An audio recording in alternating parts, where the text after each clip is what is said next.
Number 7 है आपका environment and sustainable development, right. अब देखो कोइंसिडेंस है, ये इन्वायरमेंट कर रहे हो और पेन भी ग्रीन ही है, ब्लैक तो चल ही नहीं रहा। इन्वायरमेंट का मीनिंग क्या होता है? अभी तक इन्वायरमेंट कोई फर्स्ट टाइम आपको पढ़ने को नहीं मिल रहा है, आप हमेशा 6th क्लास से 5th क्लास से इन्वायरमेंट पढ़ते चले आ रहे हो। क्या मीनिंग है इन्वायरमेंट और इसको इकोनॉमिक्स के अंदर क्यों डाला गया है, क्या है इसका relevance? Environment means all the resources you have with you, जितने भी रिसोर्सेज हैं, राइट। जैसे कि पानी, जैसे कि सॉइल, ठीक है, जो हम पंच तत्व बोलते हैं वो सब क्या है, वो इन्वायरमेंट ही है। पानी हो गया, हवा हो गई, मिट्टी हो गई, ये जितने भी चीजें हैं ये सब आपके पास इन्वायरमेंट है, ठीक है। मीन्स इन्वायरमेंट मीन्स हमारी सराउंडिंग्स, हमारे जो है टोटल रिसोर्सेज। इकोनॉमिक्स के अंदर अगर हम इसको स्पेसिफिकली पढ़ रहे हैं तो हम ये उसको अग्नि और इन सबको नहीं बोलेंगे, हम सिंपली बोलेंगे रिसोर्सेज, क्योंकि ये मिट्टी जो है ये हमारे लिए रिसोर्स है, वाटर जो है हमारे लिए रिसोर्स है, इसी से हम इकोनॉमी जनरेट करते हैं, राइट। पानी नहीं होगा तो क्या इकोनॉमी बन पाएगी? पानी नहीं होगा तो क्या इकोनॉमी बन पाएगी? सोच के देखो, क्यों नहीं बन पाएगी? पानी क्या कर रहा है?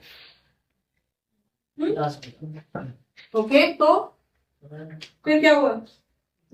पानी से पेट नहीं भरता, ठीक है। अगर पानी ना हो तो हटा सकते हैं पानी को, फिर इकोनॉमी से कैसे रेलेवेंट है पानी का? ओके, और आदमी मर सकता है, ओके।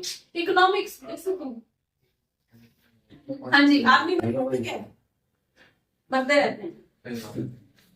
सिंपली मैं पूछ रही हूँ कि इकोनॉमिक्स से कैसे रिलेवेंट है इसका?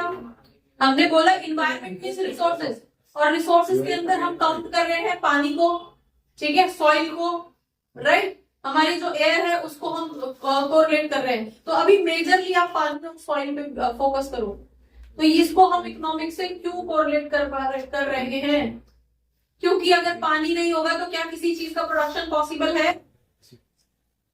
क्यों? प्रोडक्शन किससे होगा? रॉ मटेरियल से, और रॉ मटेरियल क्या उगा लोगे बिना पानी के? कहां से आता है रॉ मटेरियल? प्राइमरी सेक्टर से। और यस, तुमने बोला कि जिंदा ही नहीं रहेंगे, जब हम ही जिंदा नहीं रहेंगे तो कैसे वो इकोनॉमी चलाएंगे? किसके लिए चलेगी इकोनॉमी? समझ आ गया? दूसरी तरफ अगर हम सॉइल की बात करते हैं तो आगे सॉइल है, बिना सॉइल की क्या कोई भी प्रोडक्शन पॉसिबल है? बिना सॉइल के क्या कोई भी मींस इकोनॉमिक एक्टिविटी पॉसिबल है? रॉ मटेरियल तो वहीं से ही बन रहा है। सेकेंडरी सेक्टर, टर्शरी सेक्टर तब काम करेंगे जब प्राइमरी सेक्टर से प्रोडक्शन हो पाएगा, और बिना सॉइल के पॉसिबल नहीं है। तो हम यहाँ पे किसकी बात कर रहे हैं? इन्वायरमेंट की बात कर रहे हैं, और इन्वायरमेंट का मतलब है हमारे ऑल रिसोर्सेज। तो जितने भी रिसोर्सेज हैं हम उनकी बात कर रहे हैं, और क्योंकि हम इसको रिसोर्सेज मतलब इकोनॉमिक्स और इन्वायरमेंट मतलब हमारा जो भी सराउंडिंग है, तो इसको हमें क्लीन करके रखना है। वो चीज आप यहाँ पे पढ़ोगे, क्योंकि अगर हमारी सॉइल डैमेज हो गई तो सीधा सीधा इफेक्ट हमारे प्रोडक्शन पे पड़ेगा, और प्रोडक्शन मतलब जीडीपी, जीडीपी मतलब इकोनॉमिक्स, ठीक है। तो यहाँ पे ये जो चैप्टर आप पढ़ रहे हो वो इसीलिए पढ़ रहे हो कि आपको अपने रिसोर्सेज को किस तरह से प्रिजर्व करके, मेंटेन करके आगे फ्यूचर ईयर्स तक के लिए रखना है। पेट्रोलियम इन्वायरमेंट नेचर से ही निकलता है, ठीक है, नेचर से ही निकल रहा है ना, और वो खत्म होता जा रहा है। तो अगेन इस तरह के बहुत सारे रिसोर्सेज हैं जो खत्म होते चले जा रहे हैं, इसलिए ये आप लोगों को पढ़ाया जा रहा है कि आप अपने इन्वायरमेंट को प्रोटेक्ट करना सीख पाए। क्लियर? और एग्जाम के अंदर एक लॉन्ग क्वेश्चन 100% आपको यहां से मिलेगा, इस चैप्टर का आएगा ही आएगा। डन। चलिए, अब ऑल रिसोर्सेज, ये रिसोर्सेज हमारे किस तरह के हो सकते हैं? ये जो हमारे इन्वायरमेंट है ये हमारे बायोटिक हो सकते हैं। बायोटिक मतलब जो चीज वापस से जनरेट हो जाए, ठीक है, सॉइल से मिली, सॉइल में ही वापस हो जाए, ठीक है, या फिर जो भी सॉइल के थ्रू बन के आते हैं। अबायोटिक कौन से होते हैं? हाँ जी, अबायोटिक का मतलब क्या हो गया? वो चीज जो सॉइल से तो ठीक है नहीं बन रहे, लेकिन फिर भी हमारे लिए मतलब उनकी प्रेजेंस बहुत जरूरी है। हवा, क्या चीज है हवा? पानी। सॉइल से बन रहे हैं? नहीं। बायोटिक क्या था? जो सॉइल से बन रहा था, ठीक है। लेकिन हमारे पास यहाँ पे क्या है, यहाँ पे जैसे बायोटिक का अंदर जो भी मतलब प्रोडक्शन हो सकता है, जिसका जंगल हो सकते हैं, प्लांट्स हो सकते हैं, एनिमल्स हो सकते हैं, हम लोग हो सकते हैं, हमारे बिना क्या एनवायरमेंट चल पाएगा? दोनों एक दूसरे के लिए कॉम्प्लीमेंट्री, ठीक है। और अबायोटिक का मतलब क्या हो गया? जो नॉन लिविंग बीइंग हो सकती है, ठीक है, हो सकती है, होंगी नहीं, ये जरूरी नहीं है। प्लांट्स लिविंग बीइंग होते हैं लेकिन फिर भी अबायोटिक के अंदर काउंट। क्लियर हो गया? बायोटिक अबायोटिक क्लियर हो गया। चलिए अब हमारे पास यहाँ पे फंक्शंस क्या है, इन्वायरमेंट के फंक्शंस क्या है, इन्वायरमेंट क्या करता है आपके लिए? आपके लिए क्या कर रहा है? बोलो। प्रोडक्शन करने में हेल्प कर रहा है, ठीक है। देन नेक्स्ट आपके पास क्या कर रहा है ये? देन हमारे पास असेमिलेट वेस्ट, क्या कर रहे हैं? असेमिलेट वेस्ट, मीनिंग क्या है इसका? जितना भी ये जो वेस्ट जा रहा है, जितना कचरा जा रहा है, ये कहाँ मिल रहा है? बायोडिग्रेडेबल बोल रहे हैं ना, इन्वायरमेंट का मतलब क्या हो गया कि जो कचरा जा रहा है वो वापस मिट्टी में मिल रहा है, और थोड़े टाइम के बाद जो भी गलने वाली चीजें हैं, जो डिजोल्विंग चीजें हैं, वो टाइम के साथ खुद ही मिट्टी बन जाती है। तो हमारा जितना भी वेस्ट होता है उसको एसिमिलेट करता है, ठीक है। Next, environmental sustains life. हमारी लाइफ भी तो इसी से ही डिपेंड करती है। अगर इन्वायरमेंट नहीं रहेगा तो हम सस्टेन नहीं कर पाएंगे, क्योंकि इन्वायरमेंट से ही मिलने वाले बायोटिक और अबायोटिक कंटेंट जो है हमें हेल्प करते हैं जिंदा रहने में। नेक्स्ट, हमारी एस्थेटिक सर्विसेज प्रोवाइड की जाती हैं, इन्वायरमेंट हमें करता है, ठीक है। एयर, सांस ले पा रहे, क्लियर हो गया? तू कुछ भी नहीं है। सोसाइटी कहाँ पे मिल रही है? इन्वायरमेंट के अंदर। तो क्या बिना सोसाइटी के आप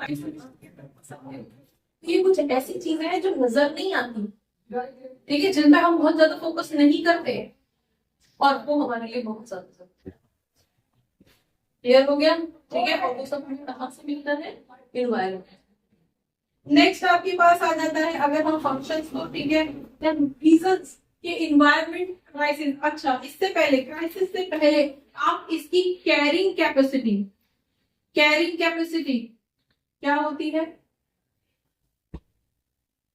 कैरिंग कैपेसिटी, अभी हमने यहाँ पे पॉइंट पढ़ा है वेस्ट। हमारे थ्रू जो भी वेस्ट जनरेट हो रहा है, हम हैं, एनिमल्स हैं, ठीक है। और अब तो सेकेंडरी सेक्टर इतना ज्यादा पोल्यूशन कर रहा है। अभी ये एयर में कितना ज्यादा AQI कितना आ रहा है, कितना एयर के अंदर कितना ज्यादा पोल्यूशन हुआ है, जो उससे वो क्या रहा है, बीमारियां फैल रही हैं। इफेक्ट किस पे आ रहा है? हम ही लोगों पे आ रहा है, राइट। तो ये इन्वायरमेंट ही तो डैमेज हो रहा है, तभी तो होगा, तभी तो हो रहा है ये सब चीजें। तो कैरिंग कैपेसिटी का मतलब क्या होता है? किसी भी चीज की, आप एनवायरमेंट से पहले अपने आप से सोचिए, किसी भी चीज की एक मैक्सिमम लिमिट होती है बर्दाश्त करने की। मैक्सिमम लिमिट होती है, आपकी एक लिमिट होगी पढ़ने की, काम करने की, ठीक है। आपकी एक लिमिट होगी टॉर्चर बर्दाश्त करने की। टीचर आपको कमेंट करे जा रहा है, फिर आपको लगता है अब मेरे से बर्दाश्त नहीं होना, ठीक है, मैं किसी दिन ये कर लूंगा, मैं किसी दिन वो कर लूंगा, राइट। तो ऐसे ही इन्वायरमेंट की भी अपनी एक कैरिंग कैपेसिटी होती है कि ठीक है, इन्वायरमेंट का एक प्रोसेस है कि वो वेस्ट को एसिमुलेट कर लेता है, लेकिन मैक्सिमम लिमिट उसकी क्रॉस हो चुकी है। चारों तरफ से इन्वायरमेंट पोल्यूट हो रहा है, वाटर पोल्यूट हो रहा है, ठीक है, सॉइल पोल्यूट हो रही है। कैसे? सॉइल में फर्टिलाइजर्स, केमिकल यूज कर रहे हो, HYP सीड्स, किससे? बिना फर्टिलाइजर के नहीं होते, ठीक है। सॉइल आपकी जो है डैमेज हो रही है। दूसरी तरफ आपका पानी डैमेज हो, पानी जो है हो रहा है, खराब हो रहा है। कैसे खराब हो रहा है, कैसे पोल्यूट हो रहा है? केमिकल आ रहे हैं भाई, ठीक है। दूसरी तरफ नेक्स्ट आपका एयर पोल्यूट हो रही है, राइट। एयर कैसे पोल्यूट हो रही है? जितना पोल्यूशन है गाड़ियों से, जिससे भी आपकी फैक्ट्रीज, मशीनरीज, तो एनीवे वो ओवर हो चुका है। तो कैरिंग कैपेसिटी का मीनिंग होता है कि मैक्सिमम लिमिट इन्वायरमेंट की, कि वो कितना वेस्ट अपने आप में एसिमुलेट कर सकता है, ठीक है, that is the maximum limit. अब जैसे ही यहां से मैक्सिमम लिमिट को क्रॉस करके निकलता है इंडेक्स, वैसे ही किस पे इफेक्ट आता है, हम ही लोगों पे इफेक्ट आता है।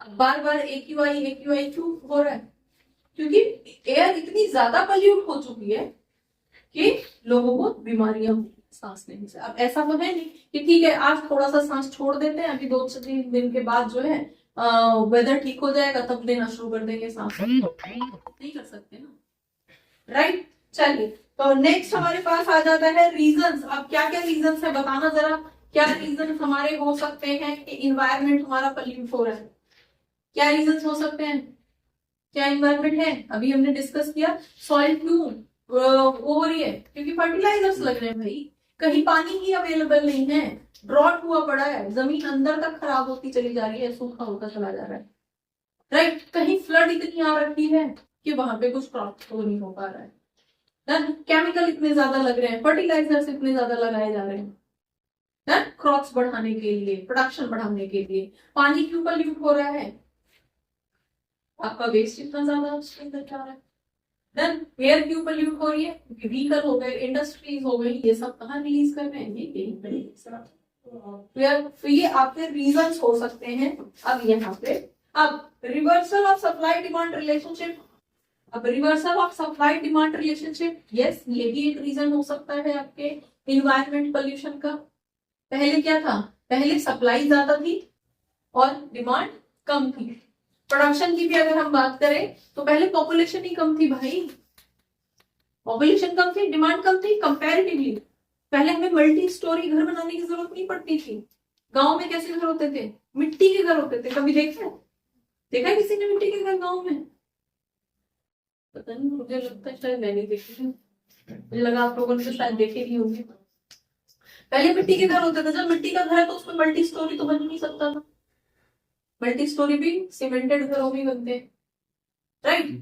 तो उस टाइम पे लोगों की अब कितनी है, अब तो 19 फ्लोर, 20th फ्लोर, 25 फ्लोर, इस तरह से एक ही जगह पे। क्यों, डिमांड ज्यादा हो रही है भाई, प्रोडक्शन हम अपनी मैक्सिमम कैपेसिटी पे कर रहे हैं, लेकिन फिर भी डिमांड फुलफिल नहीं हो रही है, फिर भी पब्लिक भूखी मर रही है, खाना नहीं है। तो खाना बनाना है, इसके लिए क्या हो रहा है, प्लास्टिक के चावल बनाए जा रहे हैं और मार्केट में बिक रहे हैं। क्यों बोला जाता है टाइम टाइम पे कि ये चावल जो है उसमें प्लास्टिक का चावल बन रहा है, ये हो रहा है, वो हो रहा है, क्यों, क्योंकि डिमांड नहीं पूरी हो रही।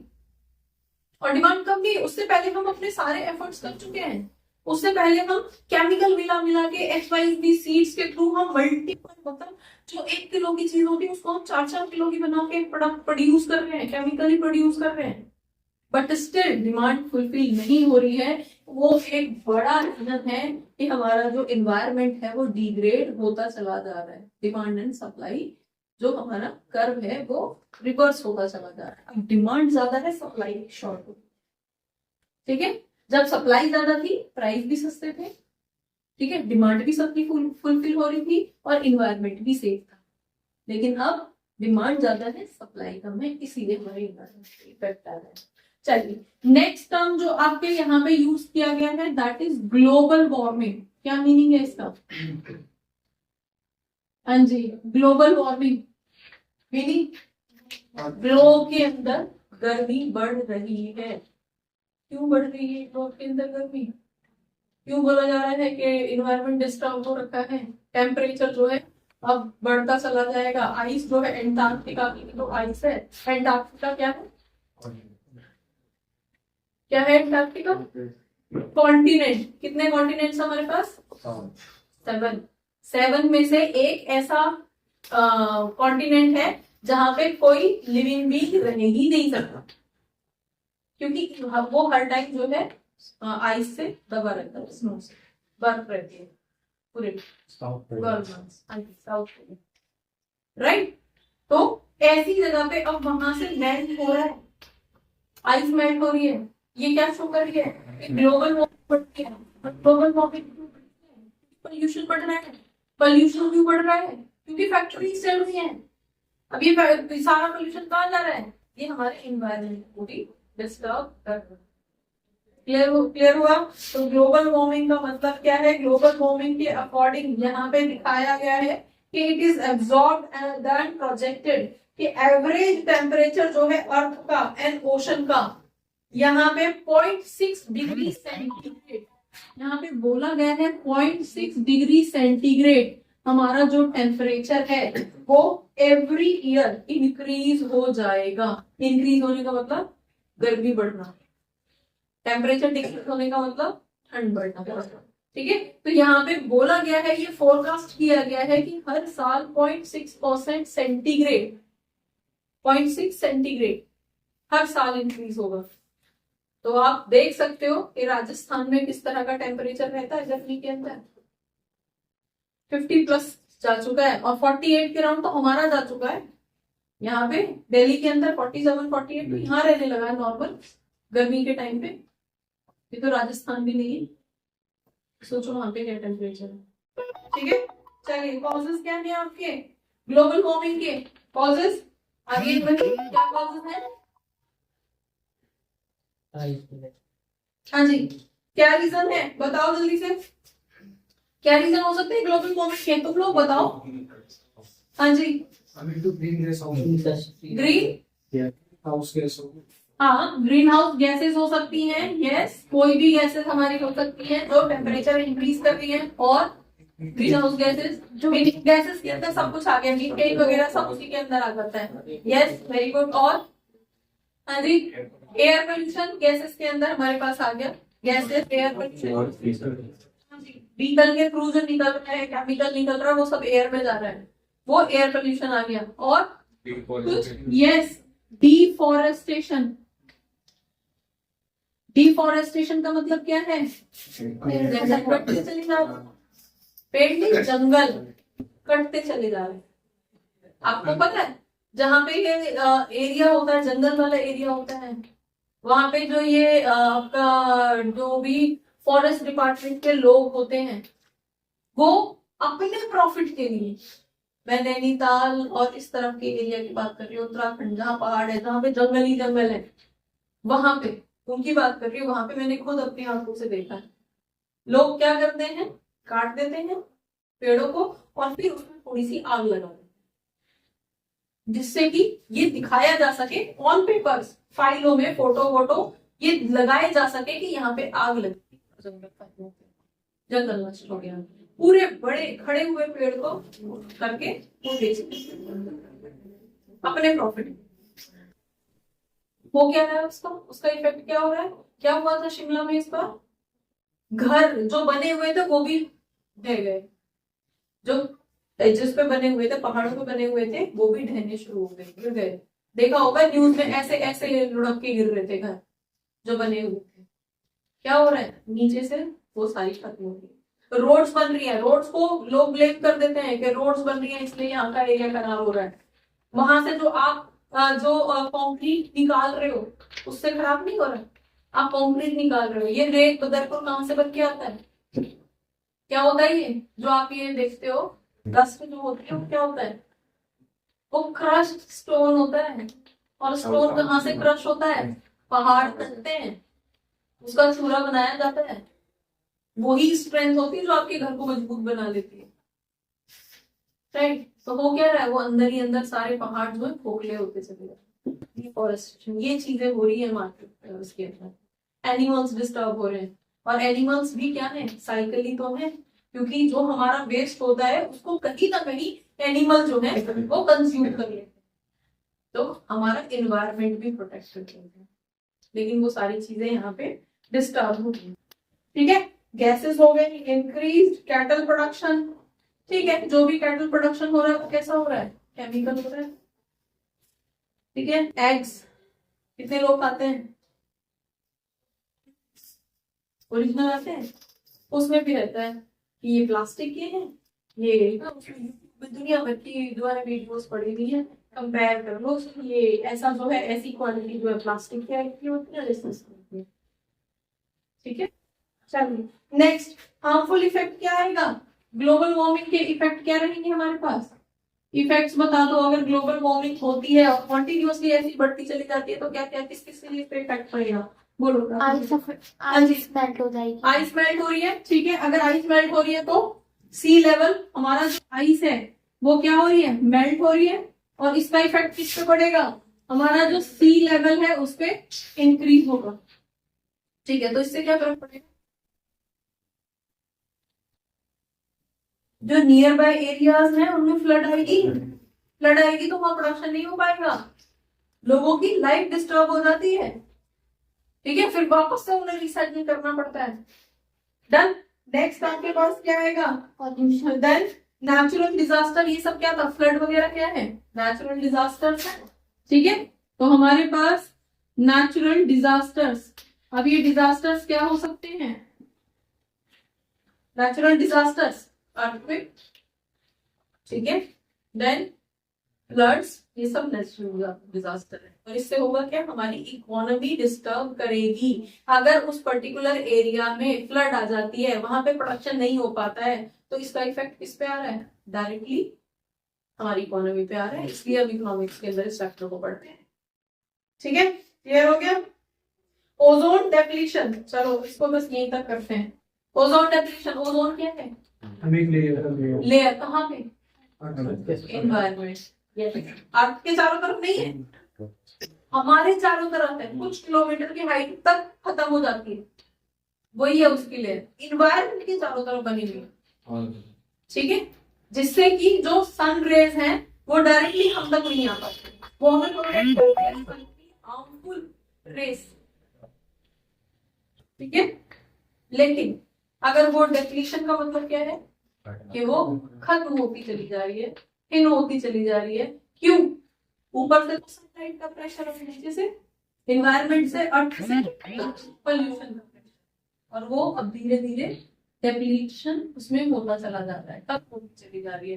तो अगर ओजोन लेयर डेप्लीट होती है, खत्म होती है या खराब होती है, तो ऐसे केस में जो स्किन रिलेटेड बीमारियां हैं, जो स्किन रिलेटेड कैंसर्स हैं, वो बढ़ जाएंगे। इसलिए जरूरी है कि इन्वायरमेंट को प्रोटेक्ट करके रखा जाए। ठीक है बच्चों, होपफुली बहुत सारे डाउट्स इस क्लास से रिलेटेड, इस टॉपिक से रिलेटेड आपके क्लियर हुए होंगे इस क्लास को देखने के बाद में। अगर रियली आपके कुछ डाउट्स क्लियर हुए हैं, आपको ये क्लास अच्छी लगी है, तो आप इसको लाइक करिए, सब्सक्राइब करिए और अपने फ्रेंड्स के साथ शेयर करिए। Thank you for watching. Keep watching, keep learning, and don't forget to share. Keep sharing. Thank you.